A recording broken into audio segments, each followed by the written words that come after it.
All right, we'll call this meeting to order, this Tangipahoa Parish School Board, of the Tangipahoa Parish School Board, this Tuesday, May the 21st of 2024. Ms. Jenkins, if you would, please call the roll. Ms. Richards? Present. Mr. Toler? Here. Ms. Abrams? Here. Mr. Westmoreland? Present. Mr. Duncan? Here. Mr. Anthony? Here. Mr. Moore? Here. Mr. Piazza? Here. Ms. Dominguez? Present. Thank you. Our opening this evening is led by Mr. Piazza. We'll let you take over. Thank you, Mr. President. So thank you all for coming. I see we have a packed house here tonight. We have a bunch of guests that we have. To say the Pledge of Allegiance tonight, we have Miss Varnado from Hammond High School. She's a junior, correct, Miss Varnado? I just wanted to say the reason how we got Miss Varnado here tonight is we had our community meeting for our disciplinary review at the board here this week. And Miss Varnado was one of the students that showed up, and she did a fantastic job. She had a speech for everyone, gave us some good insight from the student point of view and on policies. So I just want to honor her tonight and let her come and say the pledge. So Miss Varnado, if you wouldn't mind, lead us in pledge.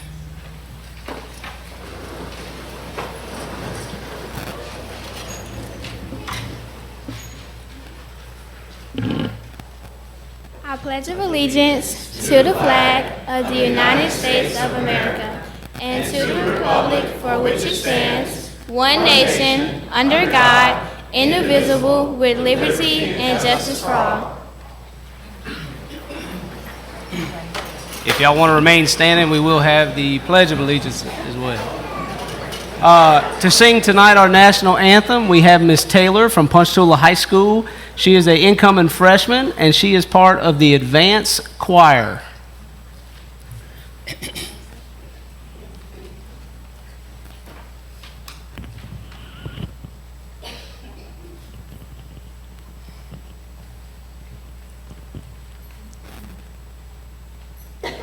Oh, say, can you see by the dawn's early light what so proudly we hailed at the twilight's last gleaming, whose bright stripes and bright stars through the perilous fight o'er the ramparts we watched were so gallantly streaming, and the rocket tread glare, the bombs bursting in air, gave proof through the night that our flag was still there.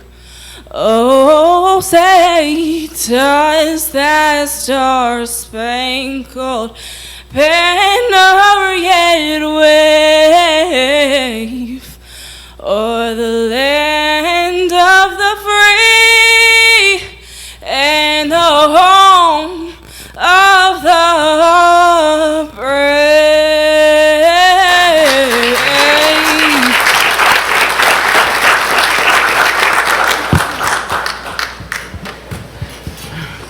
Thank you both, ladies, for coming tonight and doing that for us. Thank y'all so much for being here. All right, our next item on the agenda is to consider approval of our board minutes from the meeting of May the 7th, 2024. Is there a motion to adopt the minutes as presented? I make a motion. Motion is made by Mrs. Abrams. Second. Seconded by Mr. Westmoreland. Any discussion on the motion? Hearing none, we'll call the question. Ask members to vote your devices. Voting is open.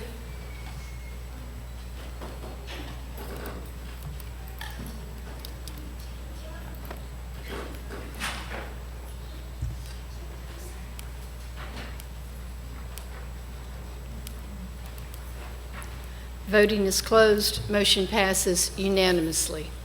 All right. I think we're still waiting on someone from Hammond East Side, so we're going to go to our the next item on the agenda, which is to recognize the 2024 You Be the Chemist winners, and I believe Ms. Husser is going to handle that for us.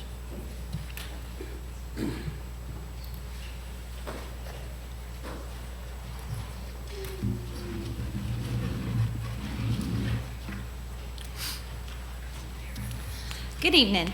I'm Glenda Husser, and I have the honor of working with science and STEM in our district, and the You Be the Chemist Challenge, which is my favorite, by the way. This challenge has existed in our district since 2012, and I look forward to many more. The You Be the Chemist Challenge is an academic contest that encourages students in grades 5 through 8 to explore chemistry concepts, and they're hard. Southeastern Louisiana University collaborates with me to coordinate this amazing event. The Department of Chemistry and Physics was phenomenal in their assistance and resources, and let the kids have a great time exploring scientific activities while competing. The You Be the Chemist Challenge assists in identifying students who possess the potential to excel in STEM education. Our district has 5,527 students in grades 5 through 8. Of those 5,527 students, 320 students were selected to attend the You Be the Chemist Challenge at Southeastern. The students took an exam at their school site to determine the students who would compete in the Quiz Bowl. Each school had one team. That team consisted of 4 students. That meant that there were 80 students total. Of those 80 students, 12 students sit in front of you tonight who placed first, second, and third. These 12 students receiving the award tonight are in the top 2%, 0.2% of the 5,527 students in our district. So they're pretty smart. Mr. Jinko said they were geniuses, and I agree. It's such an honor to recognize these students for their accomplishments, but I would be remiss if I didn't recognize people that support them along the way. So if you are a parent or a grandparent or a guardian of one of these 12 geniuses, please stand so we can recognize you.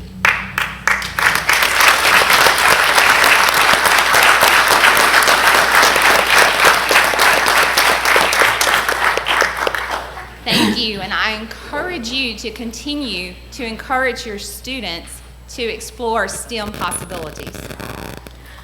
I'd also like to recognize any teachers, faculty members, or principals who also have helped support them along the way. So if you're here tonight from one of the 3 schools, will you please stand so we can recognize you?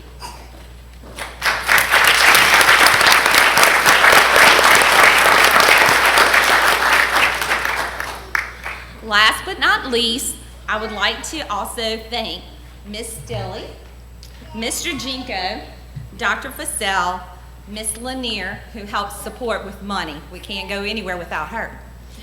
And of course the board, who always allows us to do these things. But I want to take just another moment before I give them their award to talk about how special this year was. We've never had this happen before.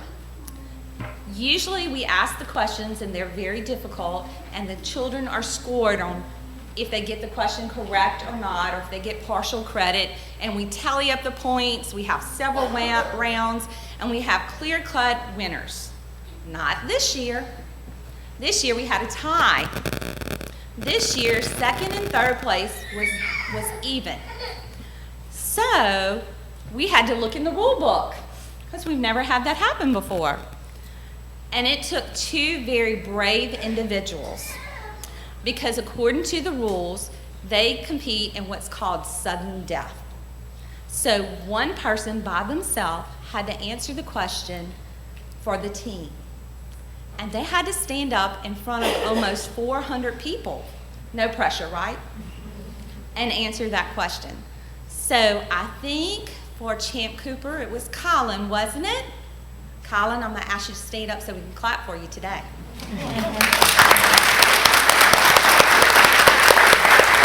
And for SLU Lab, it was Mikhail, correct? Please stand up so we can clap for you.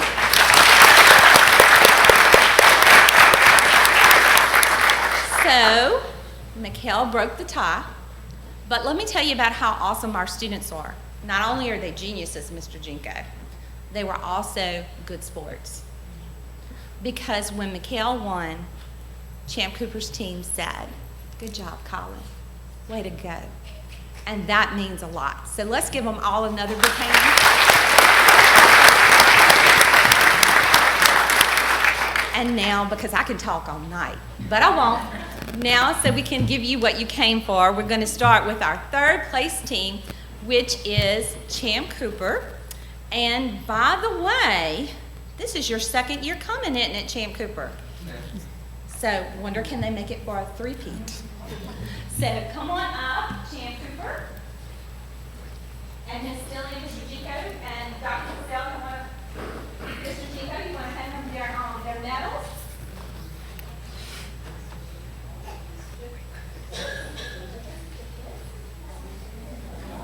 So we have first, and she's not here tonight, so we'll give her hers.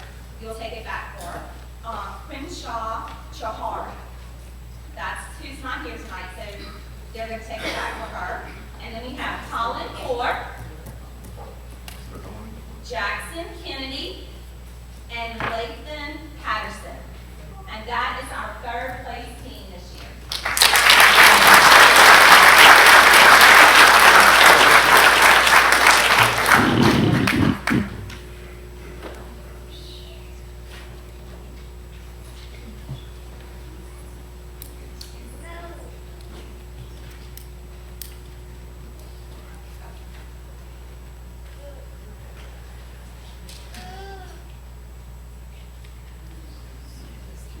Together.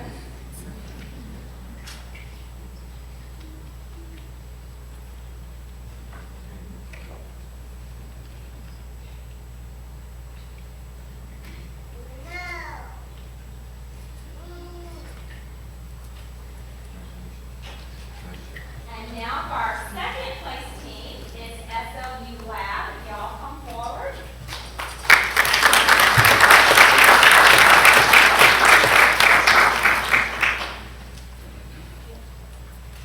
Okay, so the first person is Kip Anderson, Ruby Jane Broadwater, Mikhail Quada, and De'Aaron Stimmich.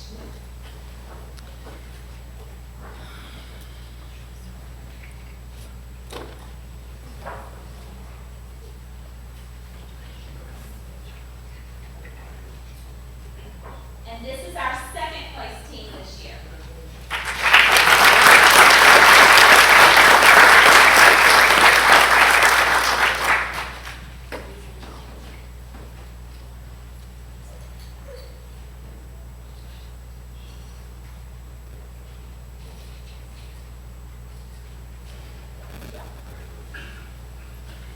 And for our first place team, and this is also a repeat, so can they be a three-peat? Here's the challenge. For first place this year is Little Roger Middle. Come on up.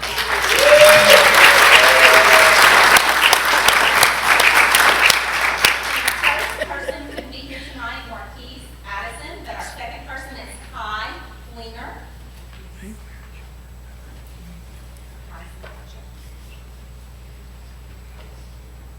Next is Benjamin Parker. And last is Claire Samaya. Samaha.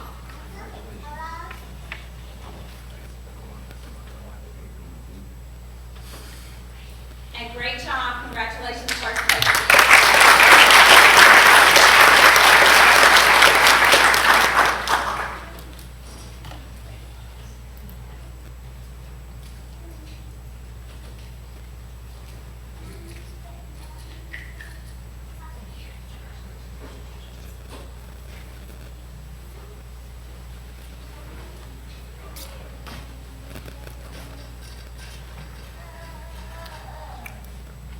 Are we ready?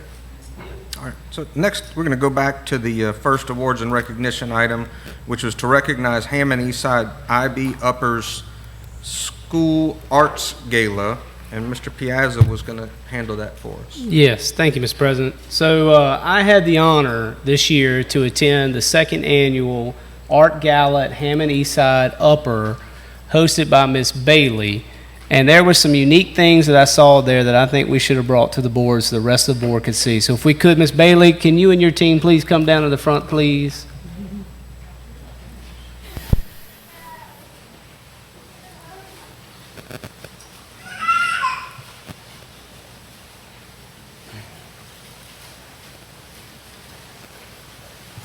I'm gonna go ahead and.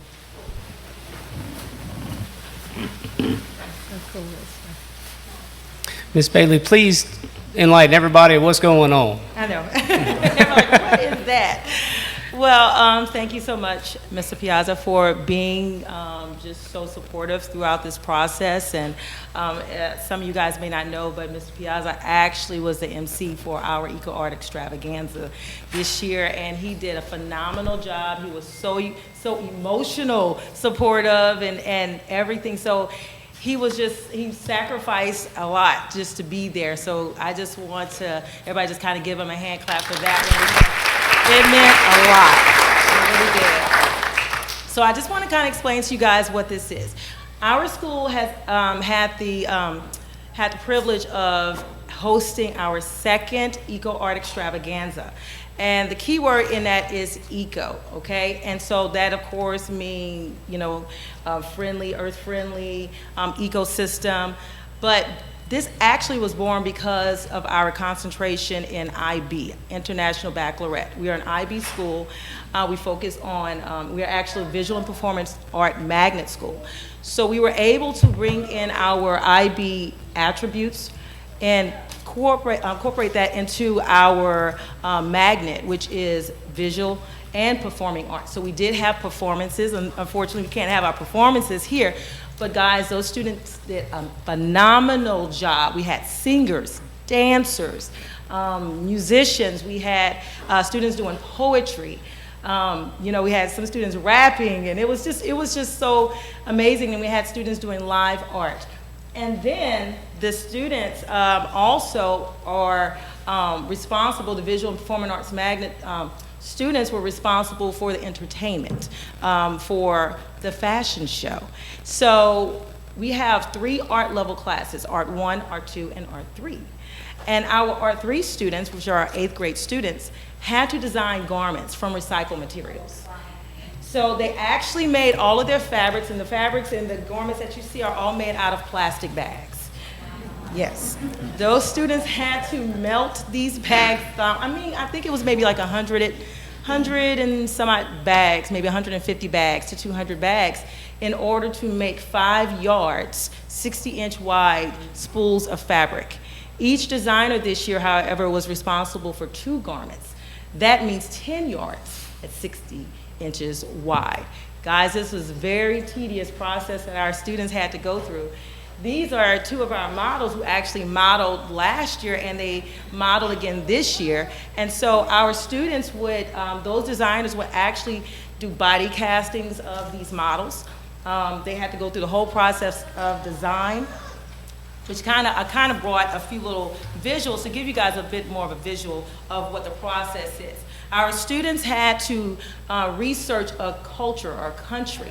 Because we're IB, we focus globalization. So we look at other cultures.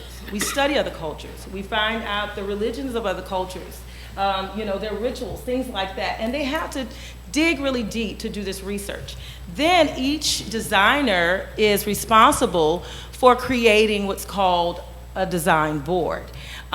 They have to go through the process of sketching out their designs. They have to learn about profiles, front profile, back profiles. They also had to do color swatches. They had to put important facts that they've researched on this. It's a process that they go through. They have to understand the accessories. They had to know the names, and even some students went as far as to learning what these garments are called in other languages. So after they do that, they actually have to measure. They have to understand math, measurements. They have to measure their models, body cast the models, and the models go through a lot, guys, okay? So, and after that, they learn sewing. They have to read patterns. They have to understand math. If, how do you take it in? Things like that, how you take in a garment piece. So, and also we have Dr. Groh, who's modeling for us today. She's actually modeling Japan. We had a designer who did 2 garments for Japan. This is one of those garments. As you can see, kimonos are not the easiest thing to make, guys. I'm not sure if any of you guys know sewing, but a kimono is a lot of tedious work. This student had to understand lining and everything else that goes along with it, guys, and even me as a teacher, I was like, oh, okay, yeah, that's right, that flips this way, that flips that way. So it's a lot that the kids have to go through, and it's their first time doing any of this. Then we have another student, that designer was actually done by Alasia Thibodeau. Then we had this garment piece, which was Morocco, and this was also Morocco. This was done by Austin Ball, and he designed a male garment piece as well as the female garment piece. The challenge, though, that this student, it really made the student stand out is because he included the shoes. And that was a requirement. All students might not meet that requirement, but they have to have accessories, they have to have shoes, they have to have all of those things that go along with it. I am actually modeling Hawaii from, this is Coriel Sims.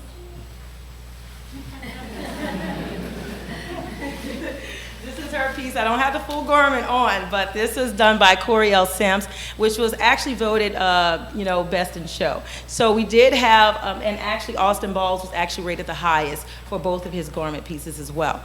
So we have models, we have judges that judges these garments. They actually have models that go down the runway. There's music, there's DJs, there's booths, there's food, there's everything you could imagine at this extravaganza. So, and other students, my Art 1 and 2 students, they actually made things from recycled materials, and they sold those items in the booths. So, it's an amazing event just to be there, to see what our students come up with and the designs. But guys, this is a really tedious class. So even our high schoolers probably won't do half of what some of these kids do because it's a lot of work if I say so myself, But I would love, like I said, for everybody to think about coming out next year to kind of get that atmosphere. It's a great learning experience.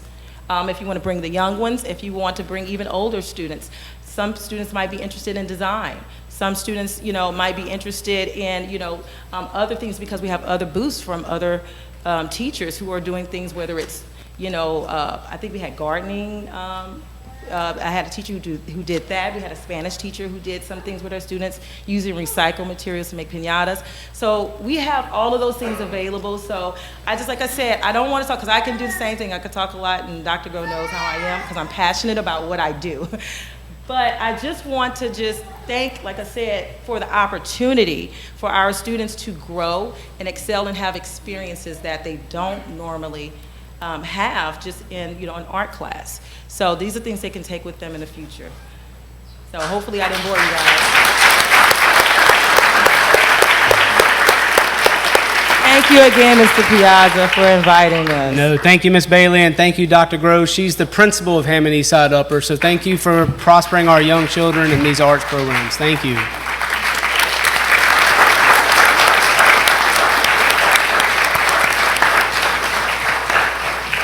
Thank you, Mr. President. All right, thank you. All right, guys, I do want to let you know we will take a recess in just a few moments for anyone that doesn't want to, or that maybe wants to go take some pictures or do whatever you want to do. But I would ask you to bear with us for just a couple more agenda items before we take that recess, okay? Our next item on the agenda is to recognize our early childhood education program, and I believe Ms. Carmen's here to talk to us about that. Good evening. I'm Carmen Bradham, and I'm the Early Childhood Coordinator for our district. And tonight I'm here to recognize some top performers in early childhood. And so when we're talking about early childhood, we're talking about early, like 0 to 5. That's the age group I'm talking about. So we go see little baby infants all the way to our 4-year-olds. And our goal is to get our kids ready for kindergarten and ultimately reading by 3rd grade so that they can graduate on time, okay? So when we're talking about performance, thank you. When we're talking about performance, I have to first recognize my team because they are some highly proficient ladies and they accept every single challenge that I give them And if you ask them, they will tell you that I challenge them quite often. I don't let them say the word overwhelmed. This is overwhelming. No, no, no, you're not overwhelmed, you're challenged. We're gonna get through this. So that's the joke that they have about me. But I have Christy Gray. She's the early childhood behavior interventionist for all of those age groups. Ashley Short is our office assistant. Lisa Milton is one of our literacy coaches. Dr. Nikki Hill is our Ready Start specialist, and that's me. And then Ms. Natasha Perry is also a literacy coach, and Ms. Dawn Covington is an instructional coach. Melanie Sledge, instructional coach, and Ms. Kate Perlew. Also is an instructional coach. And we oversee over 271 observations for the year. And our team is responsible for 234 observations for the entire year. So that's quite a feat. And these ladies are divided between those 234 classrooms to coach and support them. So they're on wheels all the time. And I just wanted to recognize them because they truly are top performers.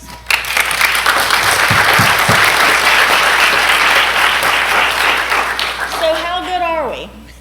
Well, this came out this year and we're really proud of it. This is a graph and it shows you the percent of kindergarten students performing on or above level.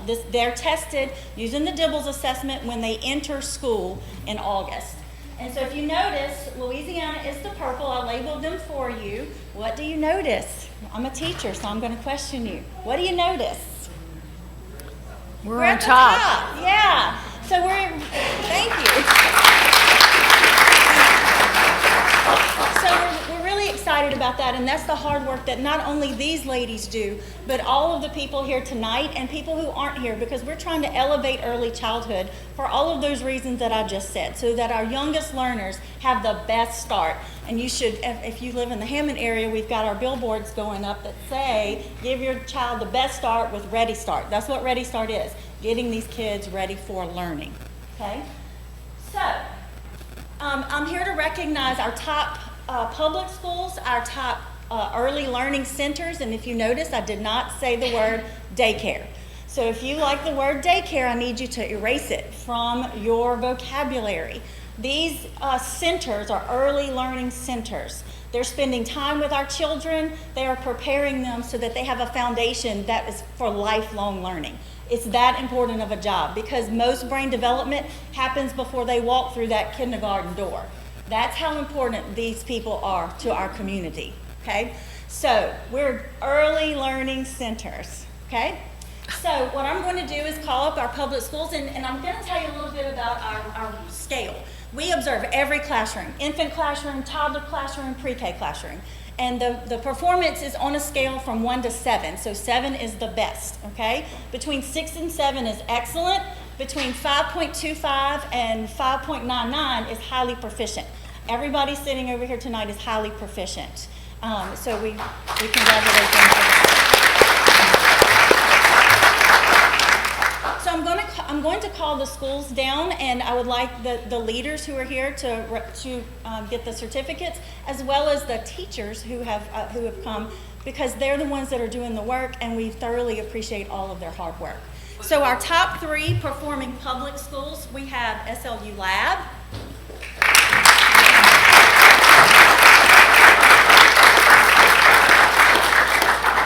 And you can get it and come over here and we'll take a group picture when everybody gets down there.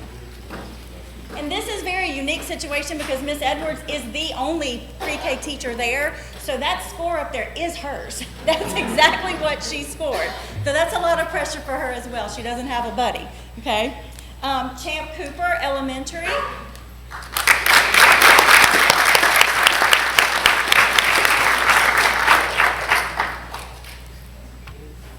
And we're giving them a nice certificate that they can hang proudly in their entrance of their schools. And then Hammond Westside Montessori.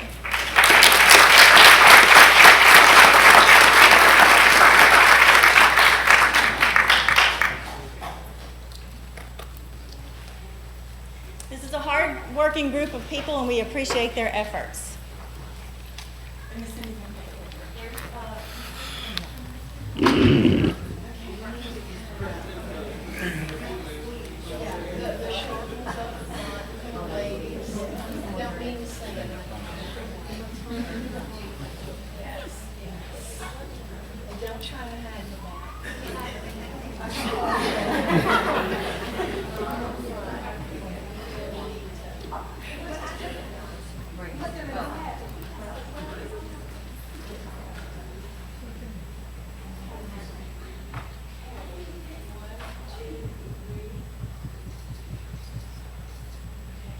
Thank you.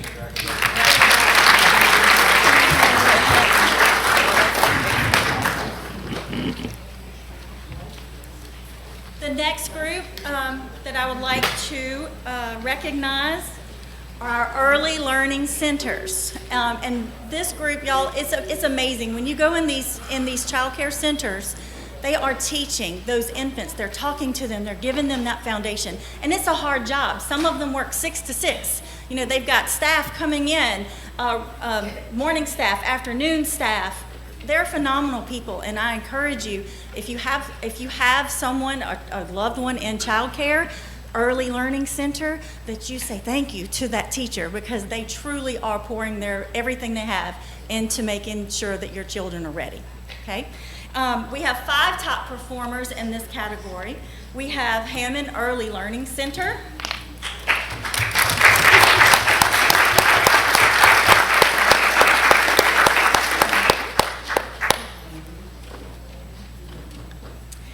We have Kids Haven.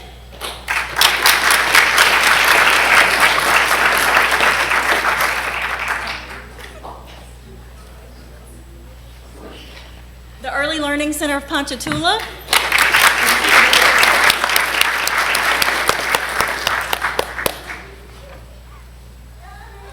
Eagle Christian Academy.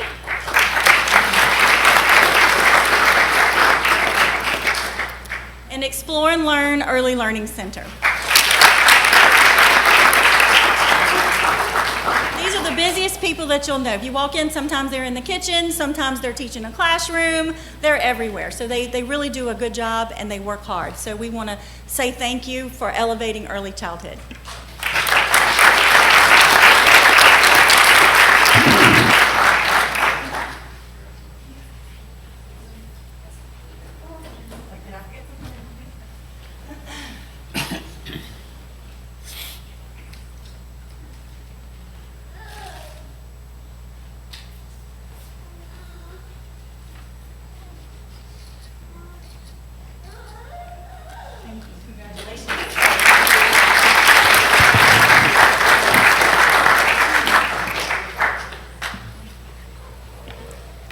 And our last group that we're going to recognize are our Head Start centers. We have 3 of those that we are recognizing tonight. Same thing, super women, super men that go and give everything they have to early childhood every day, and we appreciate that.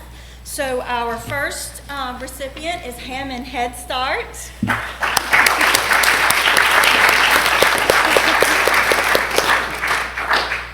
We have CAPCA Seasonal and Migrant Head Start.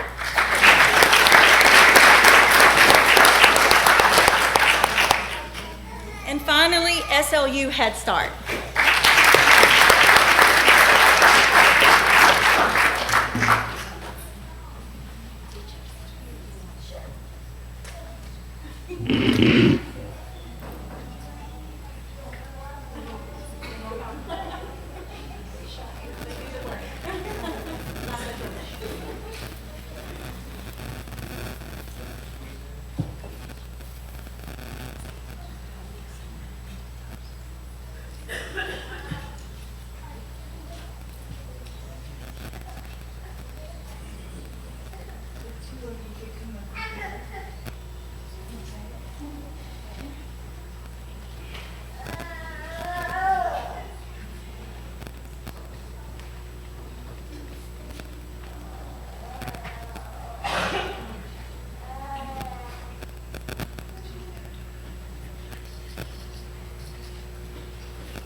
And again, we just want to say thank you to all of these people and every child care early learning center in our district, teachers, Head Starts, for truly making a difference. Thank you.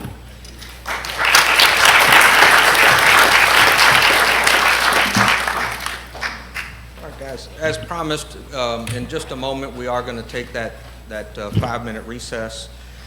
Before we do that, though, our school system family had an unexpected loss in the last few weeks. Specifically, we lost one of our academic supervisors, Miss Amber Garner. And so we just want to take a moment together to just have a quiet moment of reflection on the life and legacy of Miss Garner. And before we do that, I just want to read for any of you who may not have known Miss Garner a brief excerpt from her obituary. So we'll do that and then just have a quiet moment of reflection. After that is concluded, we will take our 5-minute recess, okay? So Amber, age 54, passed away on Tuesday, May the 14th, 2024. She was born and raised in Ponchatoula, where she was heavily involved in the community. She was a natural-born educator and a school board administrator. Amber taught at and later became principal of Tucker Elementary School, where she was once a student. She loved and adored every student that she took in her care. She later became an elementary curriculum supervisor for Tangi Parish School System. Amber had a creative spirit that was shown in her photography and paintings. She was an avid reader and coffee drinker. She was known by her family to be a prankster and loved to laugh and make other people laugh. She loved to dress up as movie and book characters for holidays and school events. Amber was homecoming queen in 1987 and strawberry festival queen in 1988. Above all else, Amber's true joy was spending time with her family and loved ones.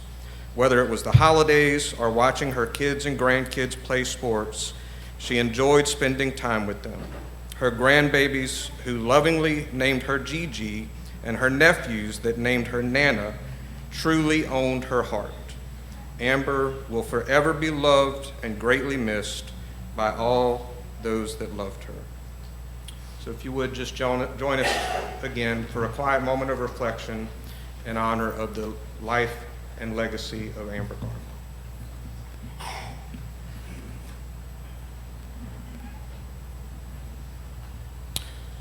Thank you for that.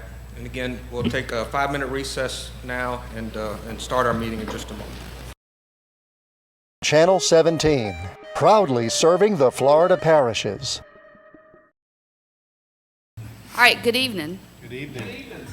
So just as a quick update before we get into this, however many years ago, Ms. Silly and Dr. Fussell had a vision for this center, and it's been going on and on and on trying to get it to come to fruition to where we can provide credentials and advanced opportunities for all students throughout the parish. The Reimagine Grant, it's hard to believe we're 2 years in, and at the end of the second year, we are at the end of the grant process. We have one more quarter, and then we are finishing. So you'll only hear this presentation one more time in the fall, but we do come to you and keep you updated with what's happening and what's going on with the money. It was over $1 million that were spent, and there we go. So there was a phase 1, phase 2, and phase 3. We are in phase 3, which is the end. The last paperwork has been submitted. We have not had, all of our stuff has been in with 100% accuracy, so we are very excited and we're very thankful for all of the support that the board has given us. We are getting daily questions from people wanting to come see what we're doing and ask questions about it, and I get phone calls all the time. So we're very excited about the progress. So the summary. So as we move through the end of this year and reflect and go into next year, this year we had 26 advanced college and career classes for students throughout the parish. Next year we will have 47. So we are more than doubling, or right about doubling what we're doing to provide more opportunities. We went from about 200 kids in the building this year. We had over 600 applications come in. Now, some of those were duplicates because they were changing their mind and different things, but I think we'll have a solid 400-ish in the building next year. We're going to a full day, morning and afternoon. Transportation will be provided for everything. And then We are also working on tracking credentials and the dual enrollment credits for the new school performance score that's coming out, so we're actively working on that to stay relevant to where we're going. These are some wonderful pictures that if you look in the center, our fearless assistant superintendent, Mr. Jinko, he almost passed out. No, not really. But they both volunteered. You see Dr. Fussell, they both looks a lot happier volunteered, than he both does. arms. Real blood was taken out of their hand. And what they did not know, we did not tell them, was that was the first stick those kids ever did. Mr. Jinko was watching, wasn't he? Yeah, I would be, I think my face would be more like Mr. Jenkins. These are students in action in class in our medical programs. We have multiple programs that are through North Shore Technical, so almost everything we do on campus is dual enrolled somewhere. So these are our pharmacy tech, our patient care tech, our EMT, our medical assistant, there's another one. Pharmacy tech. And we have 2 pharmacy tech. We have a 2-year dual enrollment pharmacy tech if a student is like really want to do like for sure and go on to maybe become a pharmacist or something. But we also have the 1 year that they can do and get their hours outside. So here's some exciting news that we're still testing. Like I had kids today and some still coming back tomorrow to test. But we have 14 patient care techs that are full, ready to go. 16 standalone phlebotomy. Like they can go walk and get a phlebotomy job tomorrow. 22 medical assistants, and we're probably going to have about 27. 6 EMTs have 1 test left, and everybody's passed every test up till now. Pharm tech, LPN, we have a 2-year program with LPN, so they have finished their first year going into their second, and then they do 1 year at North Shore out of high school, and they're an LPN at 19 years old. And then we have our pharm. So 61 just in the health science credentials were given out this year. So.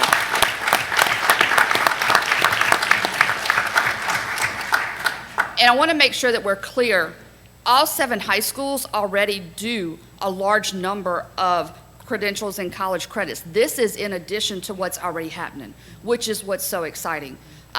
So when we go into our dual enrollment program in our advanced studies, all of these dual enrollment classes are offered on our campus.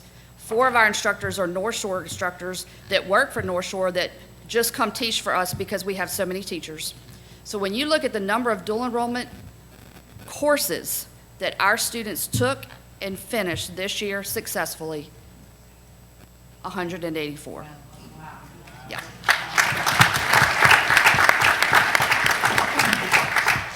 I was doing the data again today, and a lot of those dual enrollment credits are juniors that are coming back next year, and they're taking more, so they're stacking and stacking. If they want to get the transfer degree, there's lots of different things. So we're not only giving all these opportunities, but saving the families a large amount of money, large amount of money.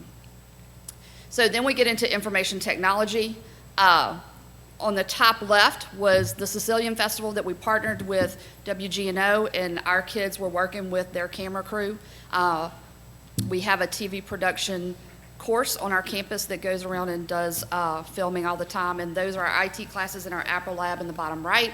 That guy in the top right-hand corner is from Kentwood High School. He was 5 points from perfect, and they reached out to us to ask him to come to compete. And he's like, what?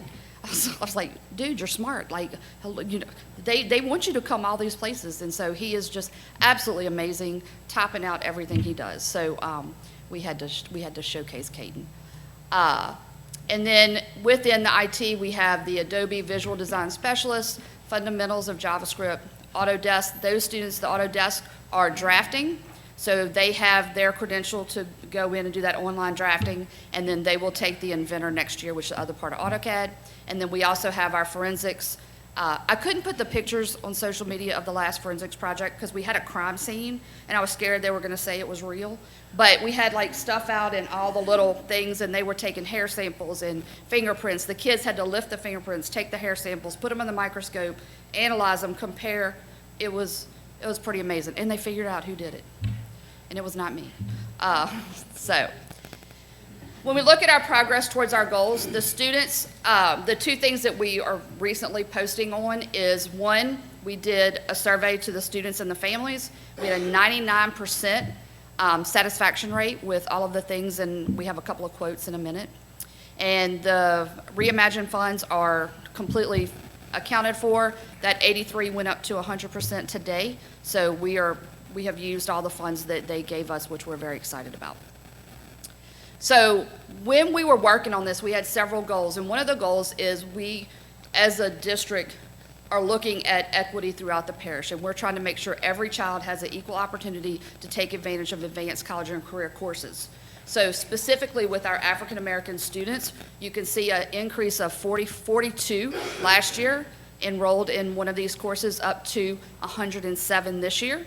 So that is a huge increase, and that is only going to continue to go up, especially with the schools that are small, and because of a small school, they can't offer as many courses, so we are providing that and running the buses. So that has been very exciting for us. There's no reason any child in the parish cannot take advantage of a program. We will do anything we can to help support. We're the barrier breakers. If there's something in the way that somebody says we can't do it, yes, we can. I just wanted to read these two quotes because this is what students are saying. Even though some of the courses can be overwhelming with the work, I know that they're a good help for our future. And there are many courses the College and Career Center offers that present multiple opportunities for better jobs. With so many classes to choose from, there is a place for anyone and everyone. And that I just want to put up on the wall because that is what we do.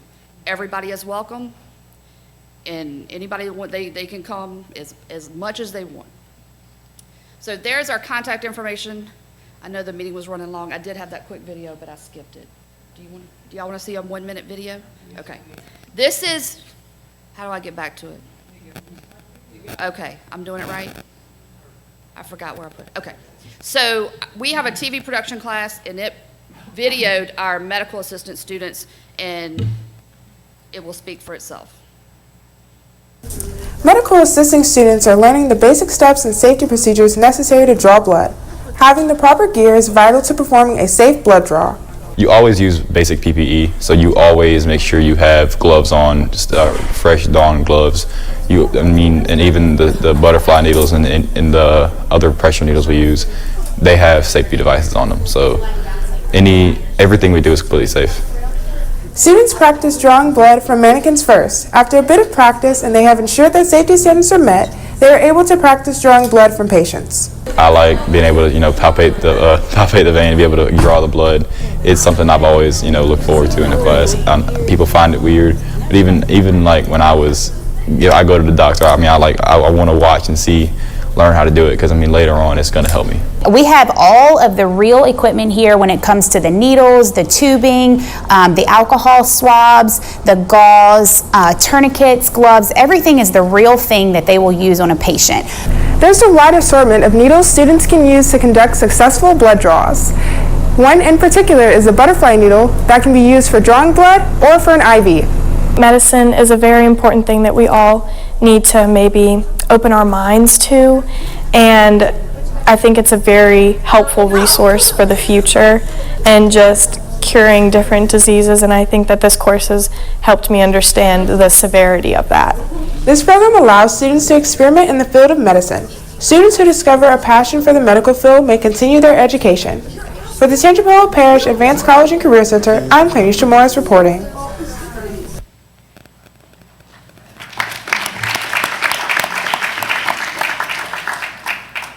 So again, we're constantly collaborating. That is the end of my part of the presentation, unless you have any questions, but we just thank you again for giving us this Any board members have questions? Not really a question, but I do have a comment. As somebody who very often gets asked about private school and public school education, Ms. Gados, this is mind-blowing. You've blown us away. This is what we champion every time we go with those questions. This is things that we offer our students in Tangi Parish at free, zero cost. That's something that private schools does not offer. We are putting kids first, and we're advancing them to their career and getting them ready for the community. Thank you for your tireless work in this endeavor. Thank you so much, Ms. Gados. It was a great first year. Yeah. A great first year, and when you walk in the room, you can't tell who's at what school because they're all just one parish together, and they've all made friends. That's one thing I wanted to say. I have opportunity to go there quite often, and it was a great working with you during the whole broadcasting part of it. But to walk in and see kids from Kentwood, kids from Ponchatoula, and kids from Sumner all working together, but you don't know which school they're from, but they're all, they would have never met each other. So that's something that's great. They're getting to meet everybody across the parish because our parish is so long. So it's a great opportunity for kids to get to know one another and learn, such a great opportunity for them to learn all of these courses. With my husband being the director of nursing at North Oaks, it is going to be a great impact to everybody in the community. We're interning 22 students, medical assistant students at North Oaks this summer. It's going to be great. If we can hold them off from hiring them because they're ready. So, yeah, it's really good. Thank That's you. great. Thank you, Ms. Gill. Thank you.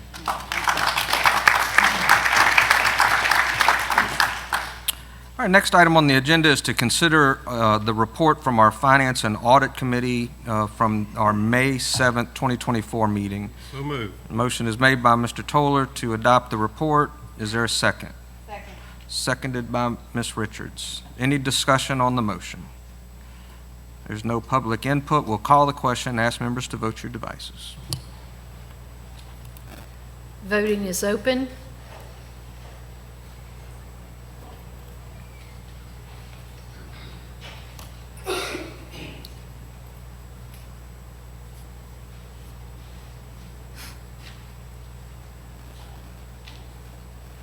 Mr. Piazza, did you mean to vote that way? Okay, good deal. Voting is closed. Motion passes with Mr. Piazza voting no. All right. Next item on the agenda is to consider the report from our Personnel Committee meeting of May the 7th, 2024. Is there a motion to adopt the report? So moved. Motion is made by Mr. Toller. Is there a second? Second. Seconded by Mr. Moore. Any discussion on the motion? All right. Hearing none, there's no public input on the motion. We'll call the question, ask members to vote your devices.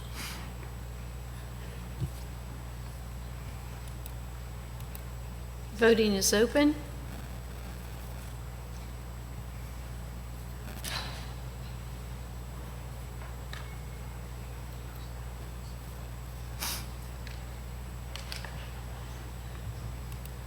Voting is closed. Motion passes with Mr. Piazza voting no. All right, next item on the agenda is the next step in our process of evaluating the performance of our superintendent.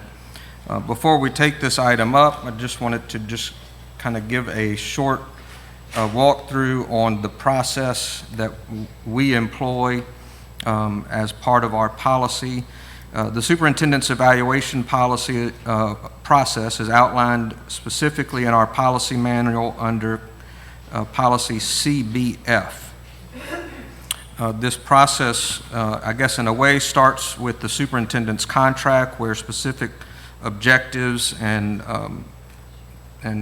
performance indicators are outlined in her contract.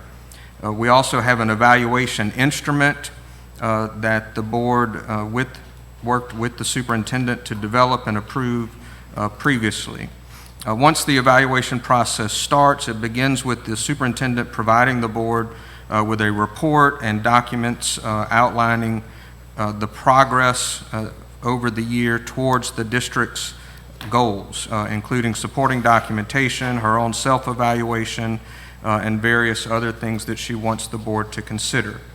The board then takes the evaluation instrument and fills it out, turning it into the board president prior to the first meeting where the evaluation will be considered. The next step, and the step that we're at now, is for the board to meet as a board and discuss together their evaluation instrument and to, after that discussion, consider whether any board member wants to make a change or an amendment to their score.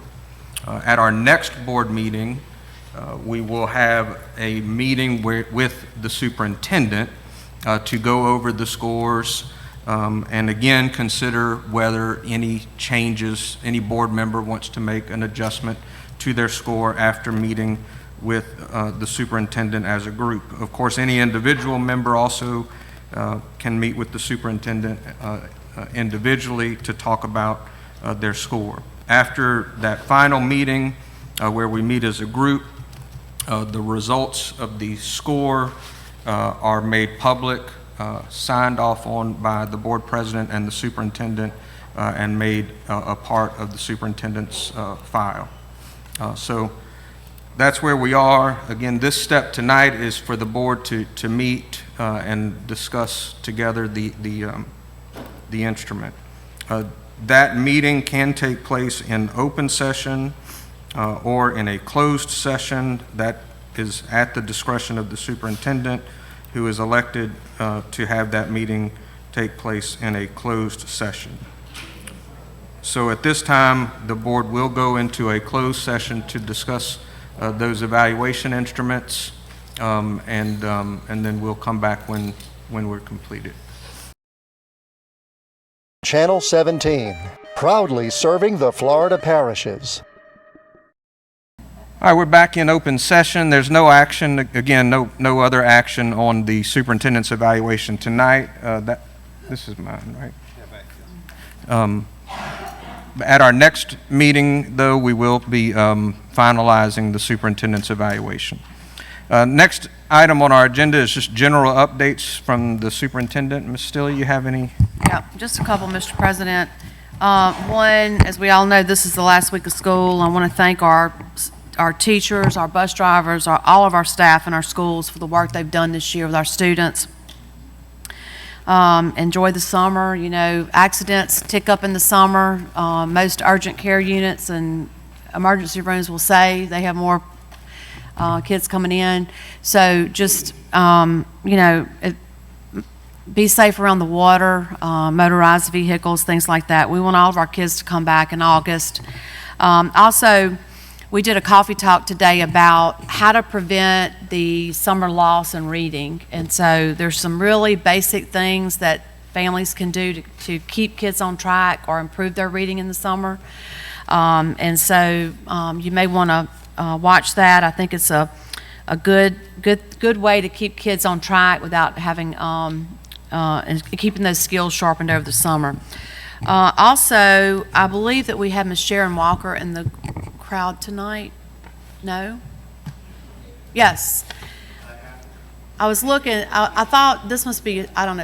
I thought it was this lady, but Sharon, come on. Would you like to? First of all, would you like to greet the board? Sharon is. Let me just say this. Sharon is the new principal at Hammond Eastside IB, and yes, we had an opportunity to meet last week and came up with our next steps and getting her the transition into Hammond Eastside. And I sent a letter to an email to the faculty Monday morning introducing Ms. Walker and her accomplishments. And then Ms. Walker followed up with an email, I believe, or is going to, and is actually going to go to the school this week and start meeting the staff at Hammond Eastside. So if you would like to say something, you're welcome, but you don't have to. I don't want to put you on the spot. Okay. Well, thanks for being here. We appreciate you. And I just wanted to recognize her tonight. That's all I have, Mr. President. Thank you, ma'am. All right, next item on our agenda is personal privilege. We'll start Ms. Dominguez on this side. Good evening, everyone. Thank you all for coming tonight. It's nice to have people in the audience because usually we have an empty room that we're having a meeting for. So we appreciate y'all taking your time to come out.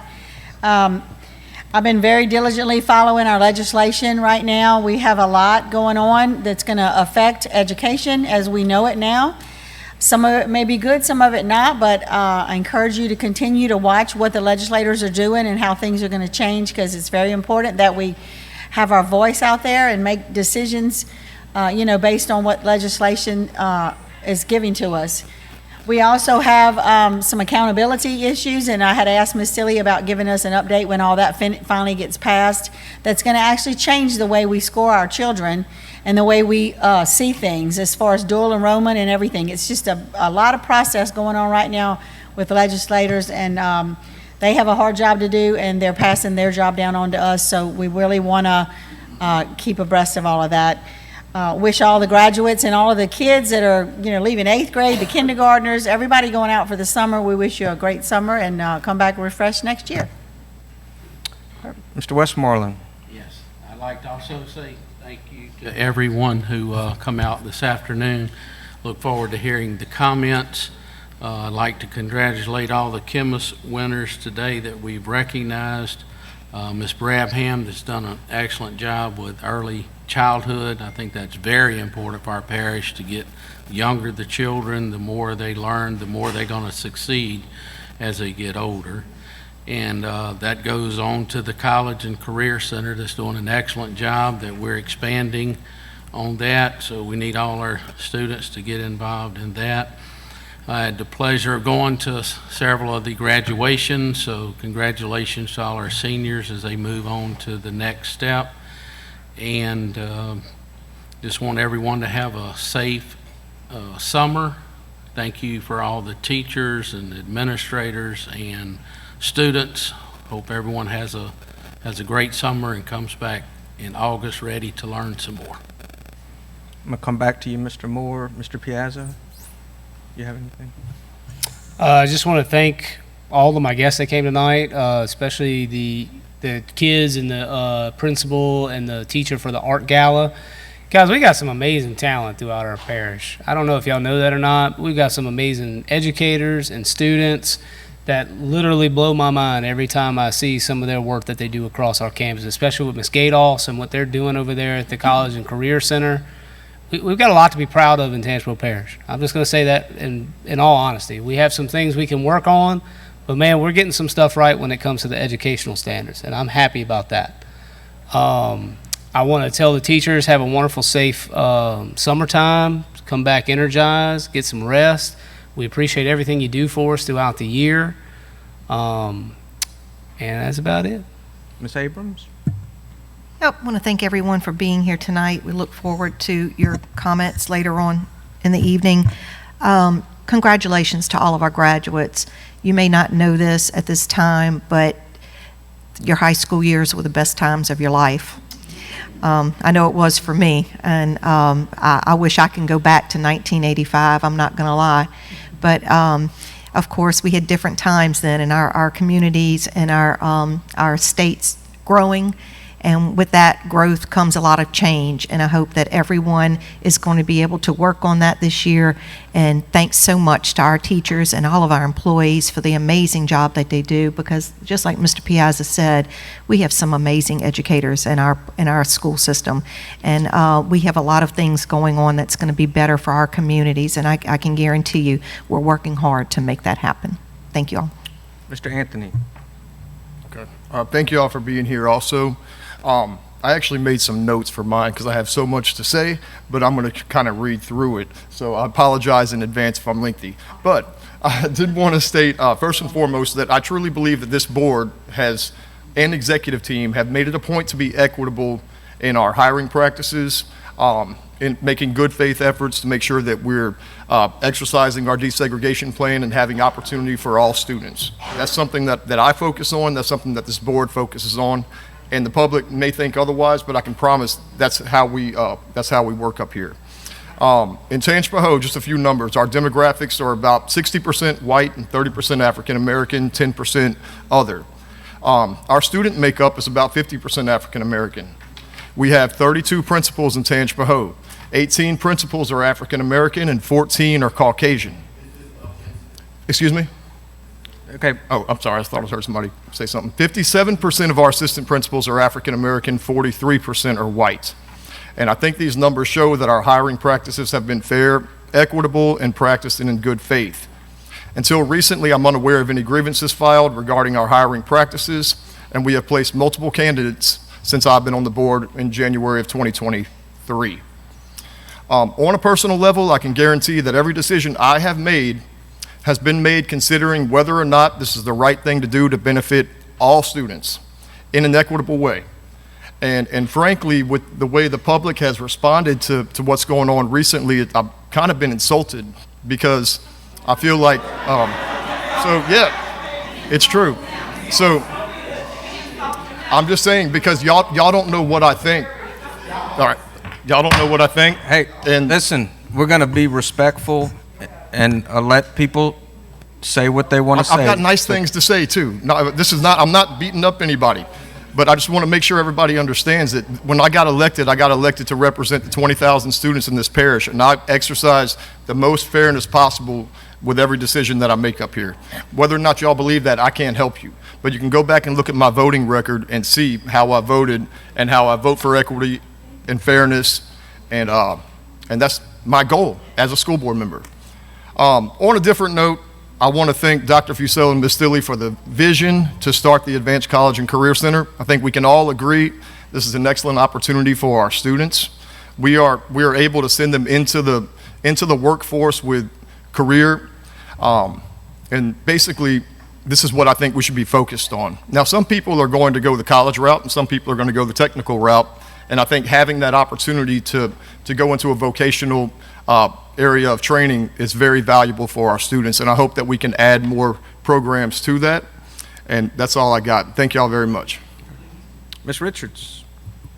Good evening. I just want to thank everybody for coming out and all of us for being concerned of what's going on in our school system, and that just shows that we all care for our children. I want to say the Advanced College and Career Center, we're just so proud of it, especially on the north end for having the transportation to bring our children to be exposed to everything that the parish has to offer. And so that's kind of a way of bridging the gap, because of what we don't have on our campus, we'll take our children wherever it needs to be for them to get it. So I'm proud of that. I want to say congratulations to the chemists and the early learning centers, and from being in the early learning center world, I know how hard it is and how much and how important it is to teach our young kids, our babies. That's where it starts. To the graduates, if we look wore out, it's because of attending all of the graduations. And I'm just so proud of the summa cum laudes, the magna cum laudes, and the thank you laudes that this is over with. And I just want to say to you, to the parents, we love you, and whatever we can do for our children, let's do it together.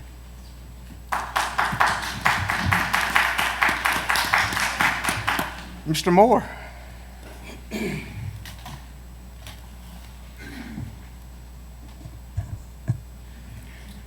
Okay, I'd want to thank everyone who came out tonight, because I too believe that one of the most important aspects of this board doing this job is communicating with the community. Is being on a level with the community, that the community understands what the board is doing, and that the board understands the input from the community. That we look for that. I was elected by the constituents in my district to represent them. I'm not a board member that represents the board. I'm a board member that represents my community. If it were not for the children, none of us would be here. And so I believe that everything that we do should first of all be considered as to how does that affect us doing our jobs and fulfilling our obligations to effectively educate children. And if for no other reason, if it were not for that, then I would not be here. If not for that, I would have no desire to sit in this chair. No, I'm not here because I need a political status. I'm here because every child in this parish who needs an education is endeared in what I believe. I have been in communication with the constituents in my community. They have made it quite clear, what it is they want. And I, as a representative of the community, have an obligation to fulfill that. And so I'm going to. I've worked at that. I'm going to continue to do that. From the bus drivers who are responsible for getting our children to the schools, to the teachers who are responsible for educating them, to the food service workers who have to feed those kids so that they can be sustained throughout the day, and be at their best to receive everything that we're trying to instill in them. My whole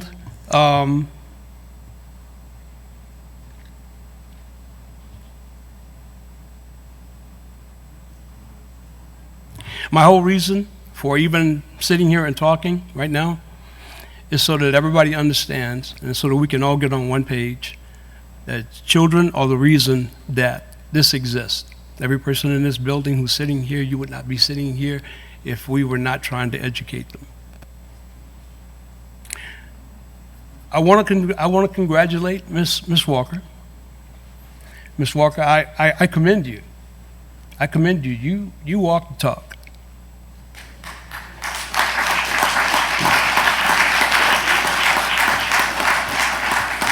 And regardless how that reflects on the ratio of principals, whether they're black or white, when it comes down to educating our children, the ethnicity of the principal is secondary. Yeah, we want fairness, but the ethnicity of the principal is secondary. We want the best person. I believe the best person is going to go and be the principal at Hammond East Side.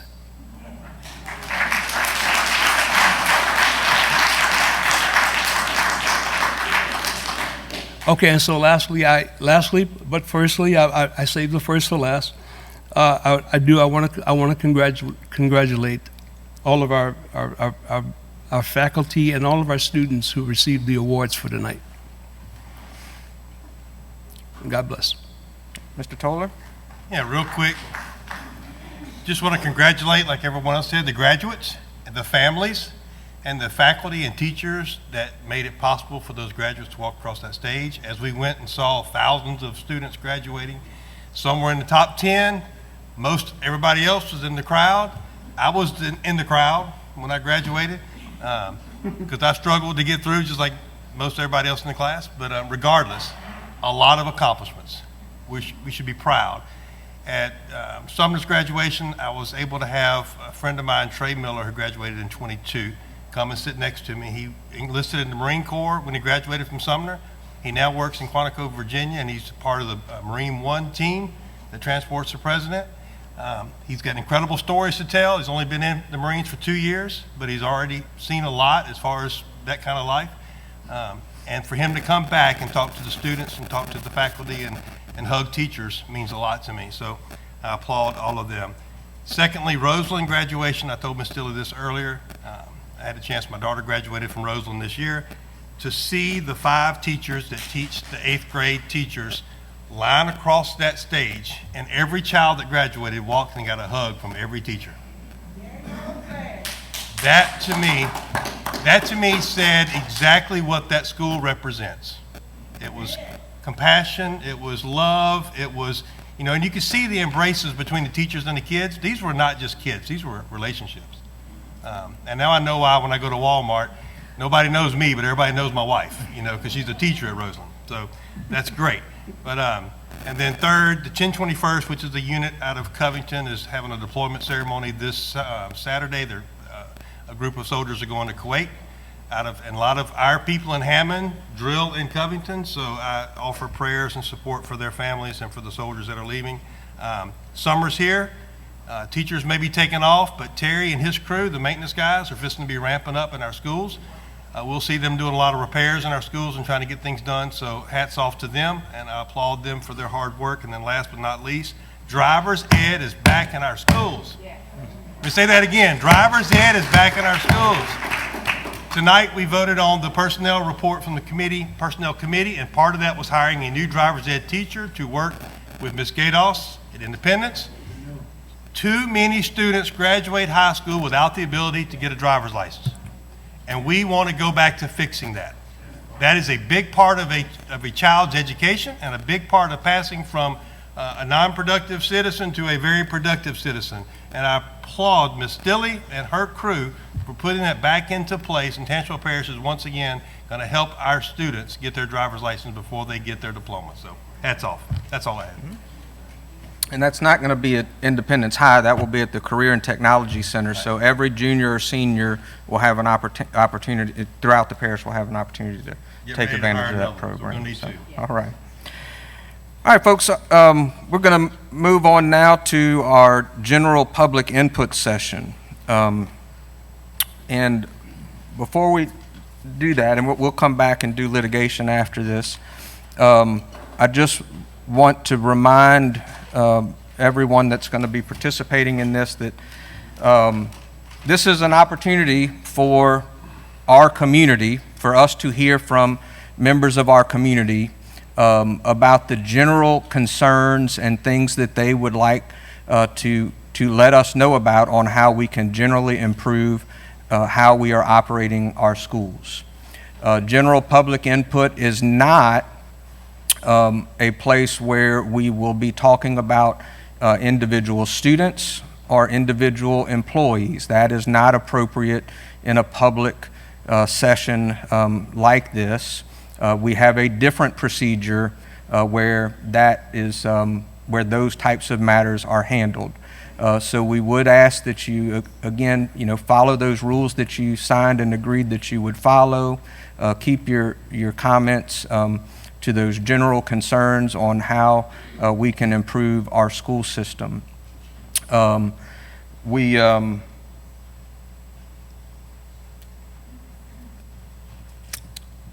I believe that's it. You will have 5 minutes to offer your comments.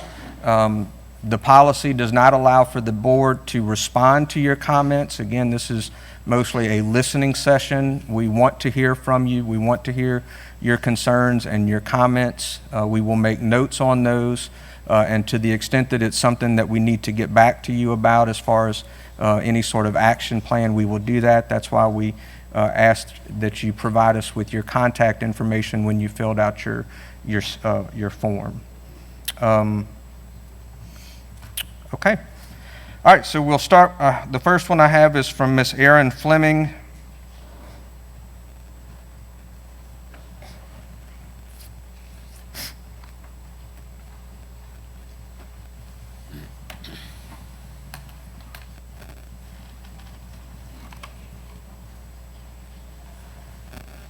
And Ms. Good Fleming. evening, and thank you for allowing me to We should have a speak. clock up here. Just a minute, I'll get it.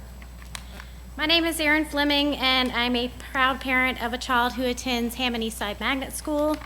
I'm here today to request that the board appeal to Judge Lee Mel and the higher courts to end this desegregation lawsuit that has been going on since 1965. Our parish has spent countless amounts of money. All right, pause the clock.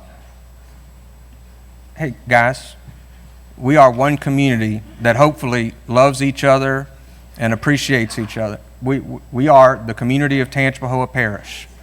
All right, I'm going to ask everybody, for each presenter, I'm going to ask that the audience be respectful and allow that person to say what they want to say without that kind of behavior.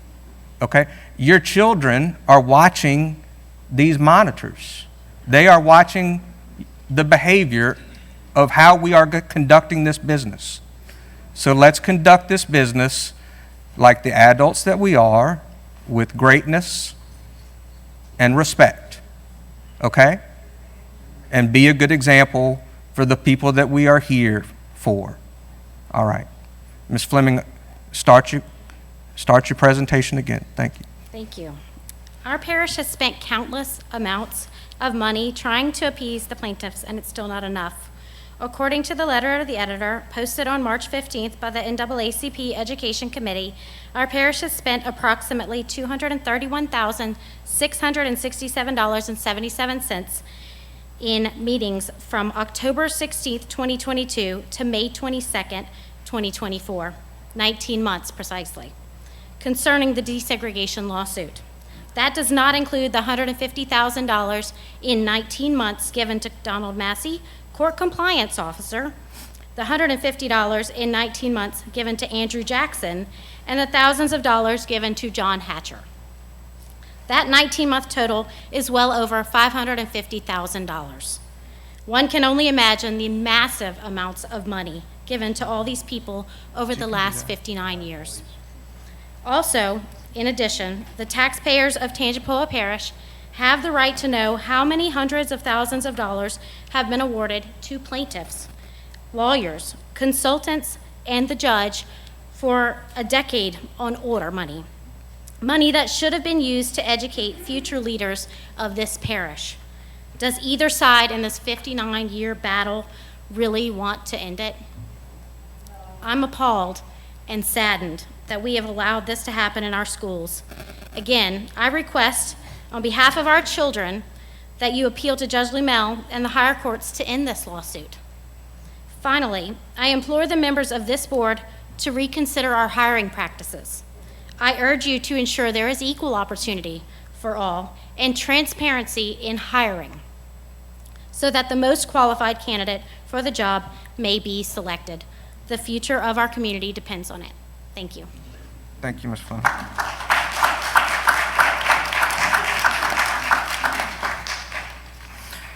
All right, next one I have is from Mr. Carlton Gallman. Is Mr. Carlton still here?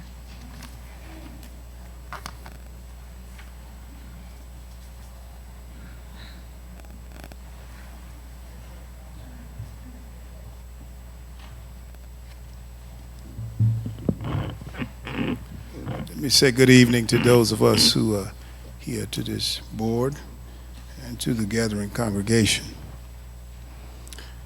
Since September 20th of 2022,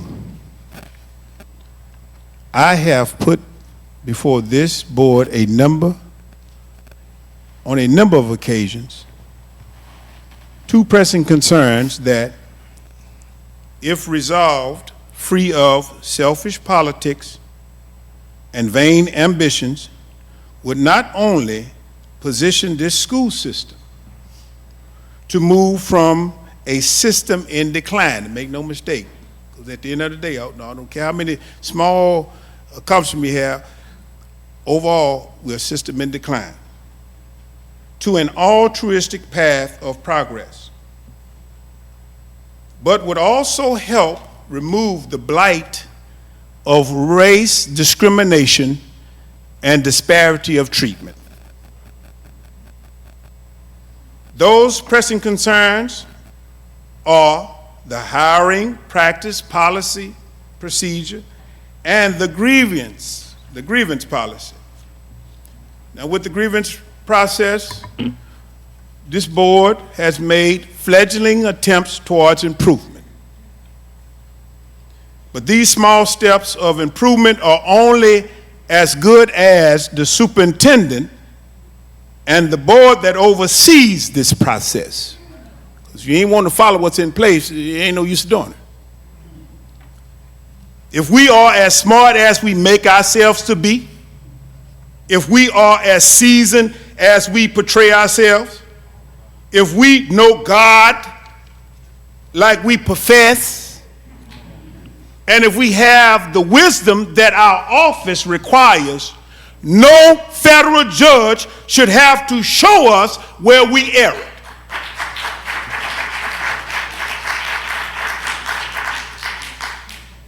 Our school system is in decline under this superintendent and board. While the overwhelming majority of school systems in this state are improving, the number of D and F schools in Tangipahoa Parish school system has nearly doubled to 14. Additionally, 18 out of 32 of our schools are now in decline. These results cause concern. We cannot avoid the elephant in the room. We must address racial discrimination in our hiring practice and the policy and corruption in our school system, which is destroying our ability to progress meaningfully. Not some show of progress. Now, to minimize any doubt regarding the presence of racism and corruption in our system, what occurred with the transportation department We ain't let it go. Removing majority black to make it or replace it with majority white is what racial discrimination is. What racial discrimination look like?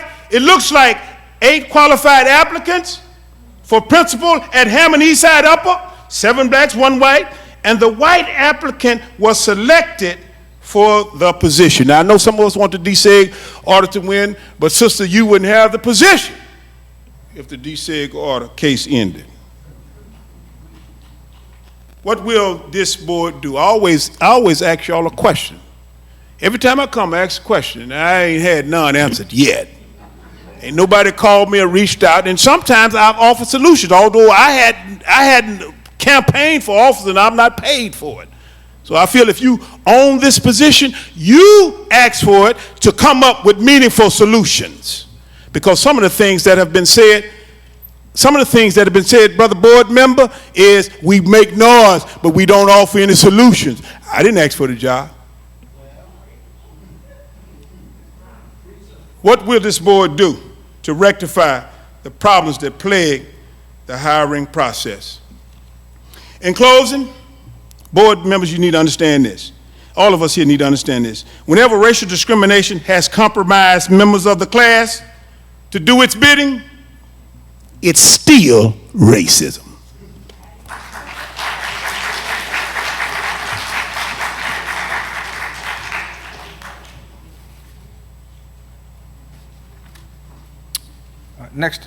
The next speaker is Mr. Ryan Lawrence. And as Mr. Lawrence comes up, I have one that just says President of the NAACP. I need to have an actual legal name listed on here. Is that Mr. Showers? Mr. Showers, that's going to be you? No, I just need to know who it is. Okay. And then I have another one after Mr. Showers that says Tiger God, Louisiana, and I need to have a legal name. Again, I don't know if that's an actual legal name. Okay, I need an actual person. I need an actual person. If you would like to be recognized for public input, I need an actual person. Also, in your form, Mr. Louisiana, you checked that this was related to a specific grievance, which is not appropriate for public input. So I want to give you time to fix your form if you in fact would like to be recognized. I need. Okay, that sounds good. Thank you. All right, Mr. Lawrence. Good evening, everyone. Good evening. I ask that the Lord save me because what's about to happen now, what's about to take place from now on is nothing but facts. It's nothing but facts that have been going. Is it on? I don't.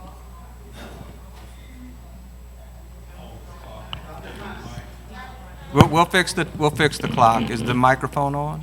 Sure. Yeah, you just have to be real close to it. Do I need to hold it? You can I hold it. probably need to hold it. All right, let her fix the clock, Ryan, and then we'll do it.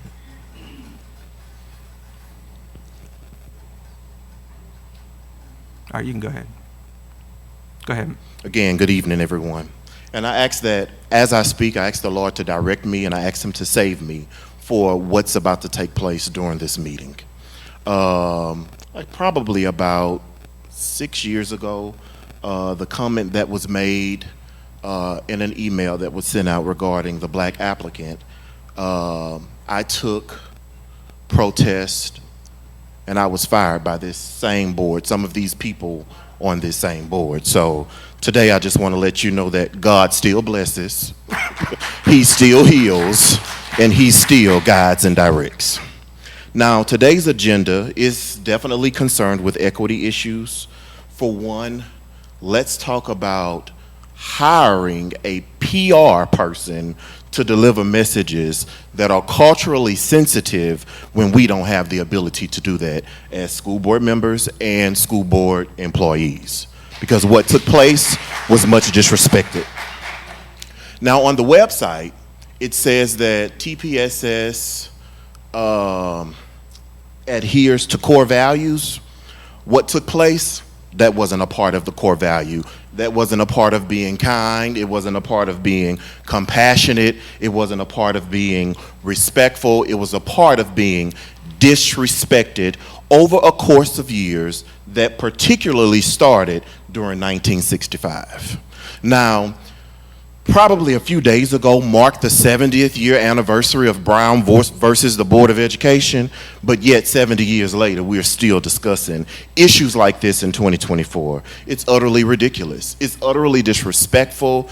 And how much longer do we have to endure the racial slurs and the discriminatory actions without all board members being apologetic to the students and to community racism? It's about the students. The students are, it's truly a plague that we're in right now.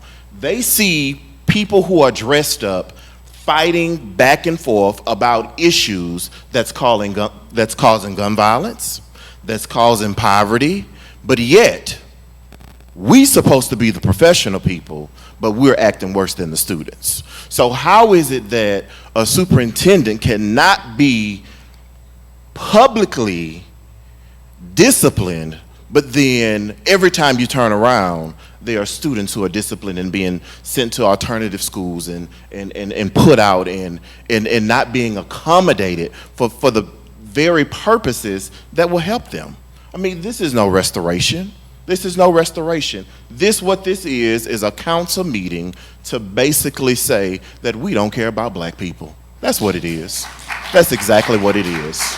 That's exactly what it is. I've served on so I'm not just a regular community activist or community member. I was appointed to be put on a strategic committee member, planning committee, and some of these same issues were brought up. As I discussed them in the community forums at particular local high schools, these same issues still prevail. What are we going to do about it? Shaking the head is not good for me. It's not good for me. Sending a nasty email as such as was done last Monday to cause a riot, that wasn't good for me. It wasn't good for my students. It wasn't good for my community. It wasn't good for business. That's why we can't get a millage pass. This property tax, I mean, not the property tax, the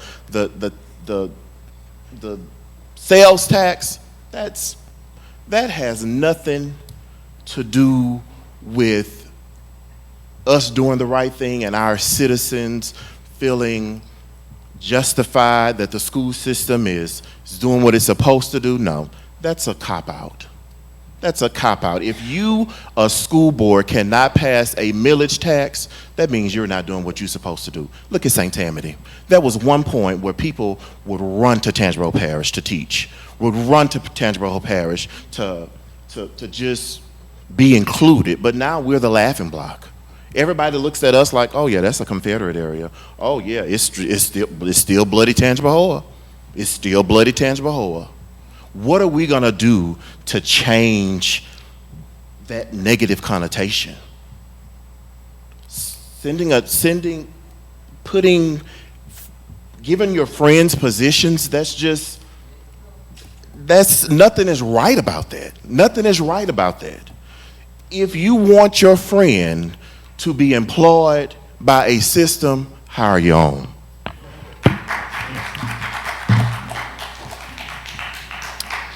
All right, our last public input is from Mr. Showers. Mr. Showers has provided his personal information and did not mark that he has a grievance that he wants to be talking about, and he's identified himself. Mr. Showers, would you write your name on this? And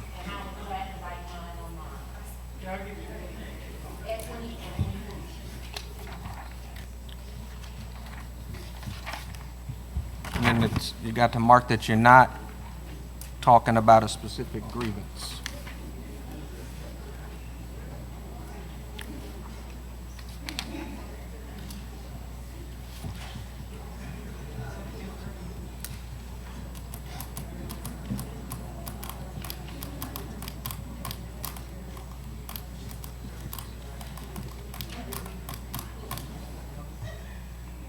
take a look at it.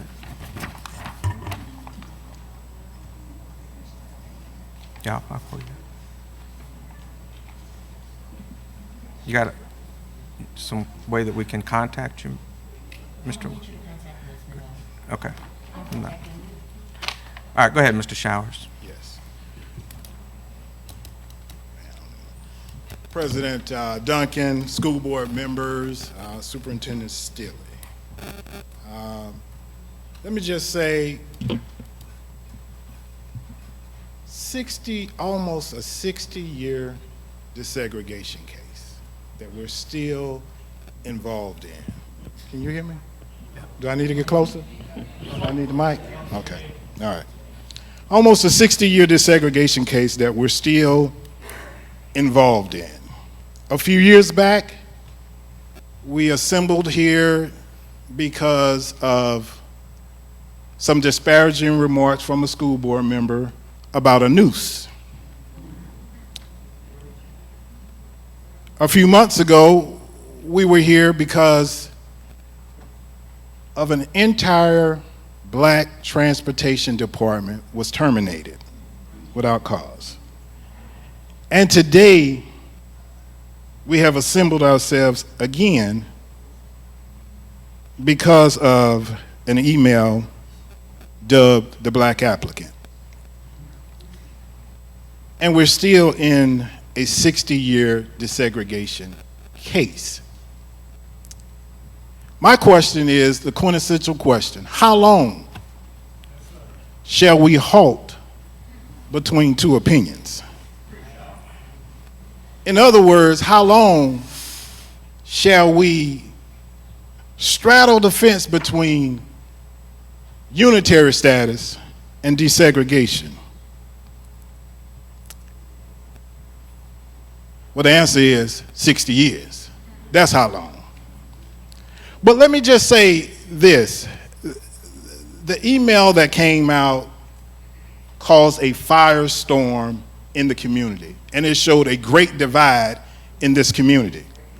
And I can tell you this, from what I saw when the transportation workers wanted to strike, they were treated a whole lot differently than when the teachers wanted to go on strike. They was treated a whole lot differently. And maybe it has to do something with the racial makeup. But let me just say this in this juncture.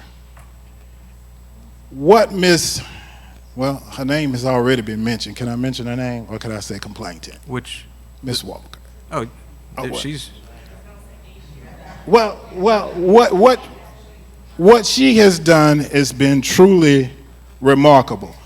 Followed the grievance process all the way through its entirety. And then a 3-member panel ruled that there was problems in the hiring practices. So, Mr. Trent, I really have to disagree just a little, because what it says here, what the panel has said, and I will read some of what the panel has said.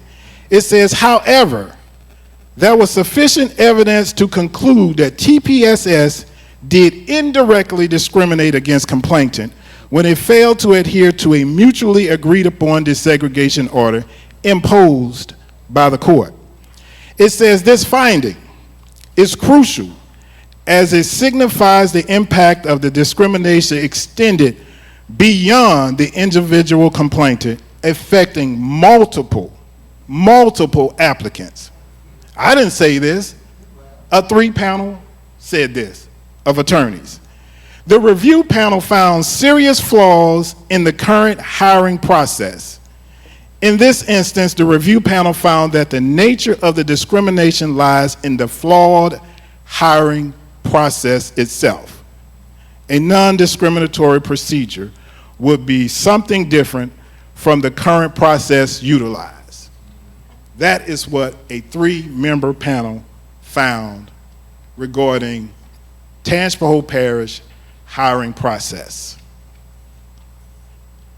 Yet, we had a consent agreement, I got 30 seconds, we had a consent agreement 3 years ago. That consent agreement effectively ran out in March of 2024. And we still have a federal judge making decisions regarding hiring in TPSS. How long shall we halt between two opinions?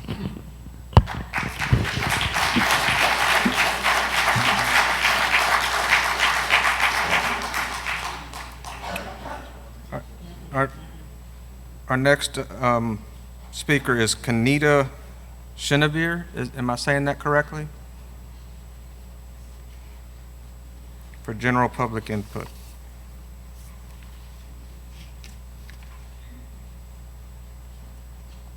I'm gonna keep it pretty simple, pretty brief, because I didn't write anything, I didn't prepare anything. I came so that my son can highlight the greatness of what these kids are doing in school, because at the end of the day, it all impacts our children. As a mother, it entirely broke my heart to sit on Mother's Day and read that email. Now, for one, I write emails all the time. I use Grammarly if I'm not sure how to choose my words. I'm just gonna say, let's try that next time. Because what you don't understand is, even though this was an email constructed by adults and was supposed to be done professionally and possibly even quietly, the children felt it. I have 4 very biracial children that I am raising in the South and in the midst of this disgusting situation. My son stands here with me because it's important for him to understand these matters. We don't shy away from it in my house, and I don't plan on starting. But what I want him to see is an example of people coming together despite what, if you're a white applicant or a black applicant, who can lead the school? Can they do it together? Possibly. Will they have that chance? I don't know. But who's going to be accountable for that? Who's going to be accountable for my kids not having their teachers when they went to school on Monday? Who's going to be accountable and explain to my 3rd grader, my 2nd grader, why somebody was missing today? I don't believe in telling lies, and I'm not going to start. It was sad to have those conversations. So I thought that maybe as a mother, you can see for yourself that the children, they're listening. They're hearing this. They are witnessing this. My son just stood here proud to stand up here and show something greatness for his school, but at the same time, I have to explain to him what's happening at a school that will impact him and impact his brothers. So my question is, how long? How long do we keep letting these issues continue to pass from the next generation to the next generation to the next generation? When do we show them an example? When do we show them that as much as I want him to be accountable for anything he does, I want the people who are in charge of him to be accountable?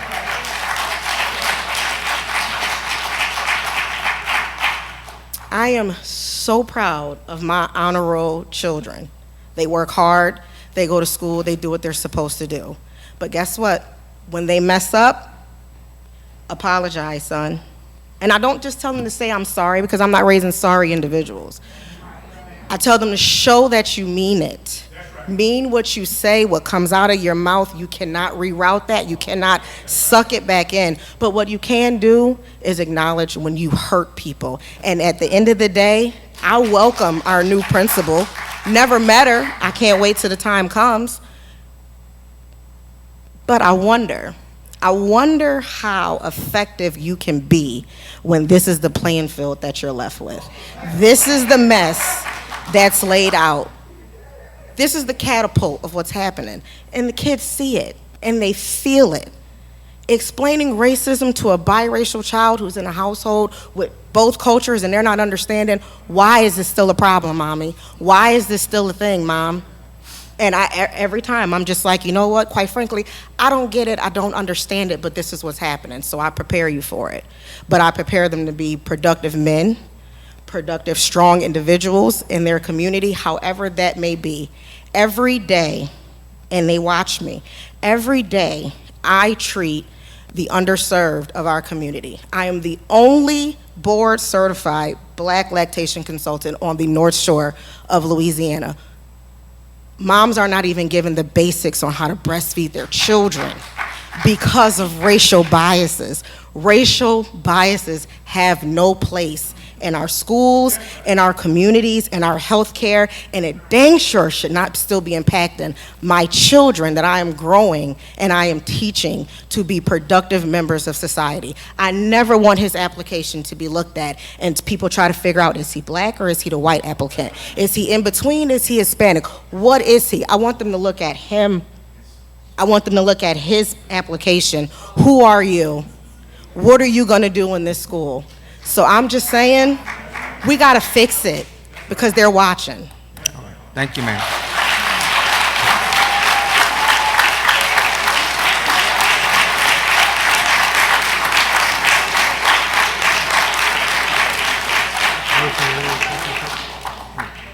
Well, thank you for all of your public participation. That concludes our public input session for tonight. We'll now move on to the litigation section.